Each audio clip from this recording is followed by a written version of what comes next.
Hello, everybody. Hey, I just wanted to make a quick video or send a quick video, and hopefully I can answer some questions for you guys. I've had a lot of parents that are asking about how kids are learning to add and subtract when they have two-digit numbers. So I'm going to start with this video about adding two-digit numbers and kind of the different various ways that we teach the kids here at school. So that way, if you are at home and you're working with your child on ways that we teach it, then this video would be helpful. Many of us uh, call it borrowing, regrouping, carrying, those types of things when we line up our tens and we line up our ones, and then we, carry to the one to the next column. The kids aren't necessarily taught that with our math book, but I wanted you to know that I do teach them that way. They like to refer to it as the old-fashioned way, and a lot of them tell me, well, my mom and dad did it like this, which is perfectly acceptable and totally fine.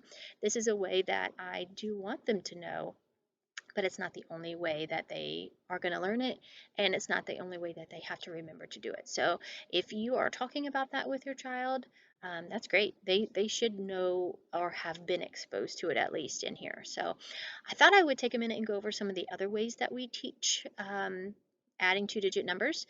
So that way, if you're working with your kiddo and you want to just kind of go over those ways, then this will make a little more sense to you. So I will use some of the, I guess, the terms or the things that we call them in class. They are by no means like, anything of an expert level, but these are just kind of how the kids remember them. So one of the ways that we do adding numbers, let's see here, 37 plus 26. I don't know, I'll just make this up. 36 plus 26 is what we call by pulling it apart. It's really the expanded form of these numbers. So if you take 37 and you pull it apart, you would have 30 plus 7. And if you take 26 and pull it apart, it's the same as 20 plus 6. Okay. And then the kids are learning to add these numbers together. It really doesn't matter at this point if they add the ones first or if they add the tens first, okay? So even if they add the tens first and get 50, and then they add the ones and get 13, they're still going to put those together. So some kids can stop here and add 50 plus 13 in their head. If they can't, you can even break 13 down a little bit further into 10 plus 3. So we know that 50 plus 10 is 60, and 60 plus 3 makes 63. So this is sometimes what they may refer to as the pull apart method because they're pulling those larger numbers apart into tens and ones. It's really an expanded form. Okay. Another way that we might do this, um, let's let's keep this same number here, 37 plus 26. Another way that we might do it, this is a little bit confusing to the kids, but you may take from one side and add to another to get to the nearest 10. So for example, 37, the nearest 10 to that would be 40. Okay, so in order to go from 37 to 40, you really just need to add 3 more to it. Well, you have to get that 3 from somewhere. So you're going to take that 3 away from this side. Okay, so you add 3 to this side to get to the nearest 10. You take away 3 from this side to move it over here.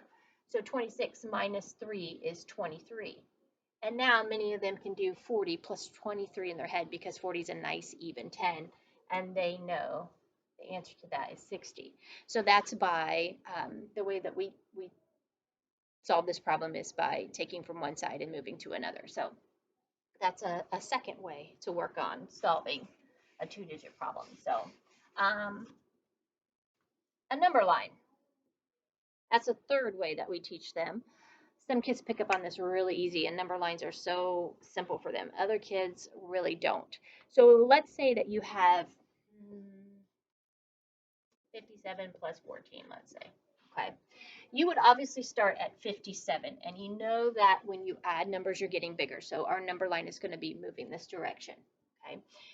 So in order to get to the nearest 10 here, I know that's 60. So in my mind, in order to hop from 57 to 60, I need to take 3 hops. Okay. And I know I'm adding 14, so I really need to add 10 here. And then 60 plus 10 more makes 70. Okay. and I've added 3 and I've added 10. Now, in order to add 14, I really only need to add one more. So I take one more hop right here and I land at 71.